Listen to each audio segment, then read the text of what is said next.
Hörmətli izləyicilər, Yardımlı rayonundan kanalımıza bir informasiya göndərilib etibarlı mənbəmiz tərəfindən.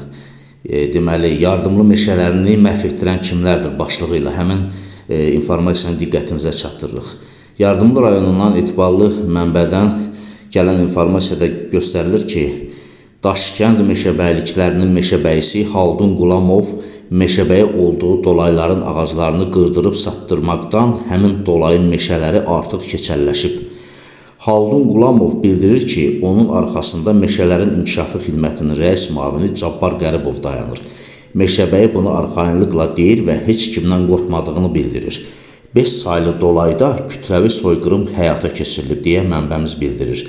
Mənbə qeyd edir ki, növbəti dəfə Haldun Qulamovun meşələri işlik materialı Kuruglyak adı ilə qırdıraraq satdığı Masallı və Cəllabaddakı sexlərə necə göndərdiyi barədə geniş məlumat verəcək deyə məlumatda bildirilir. Əlbəttə ki, bugün ekologiya sahəsində həmən adı çəkilən bölgələrdən şikayətlər çox daxil olur. Ölkənin bütün istiqamətlərində şikayətlər olsa da Masallı, Cəllabad, Yardımlı, Astara zonasından informasiyalar çox geniş gəlməkdədir. Çünki o zonalarda həqiqətən də meşələr, təbiət məhv edilir, fauna, flora məhv edilir.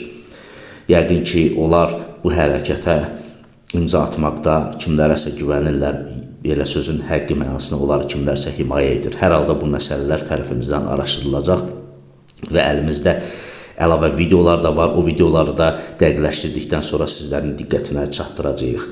Və eyni zamanda mənbəmizdən xahiş edirik ki, bu məsələləri, yəni bu lenti aldıqlarını yaxşı olar ki, video şəklində bizə göndərsin.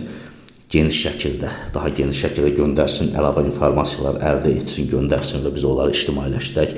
Dövlət qurumlarına, əlaqədar təşkilatlara, başda Ekologiya və Təbii Sərvətlər Nazirliyi olmaqla göndərək və onun həll istiqamətində birlikdə səy göstərək və həllinə nail olaq.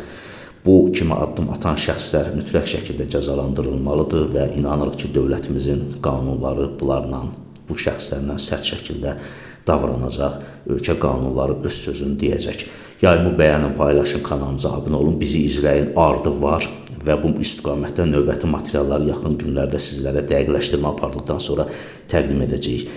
Burada adı çəkilən şəxslərin fikirlərini də biz məmnuniyyətlə dinləməyə hazırıq. Buyursun, bütün tərəflərə bərabər şəkildə şərait yaratmağa hazırıq. Onlar da öz iradları, öz fikirləri varsa buyursun, kanalımıza müraciət etsinlər. Hələ ki bu qədəri bizi izləməkdə davam edin. Sağ olun, sağlıqla qalın.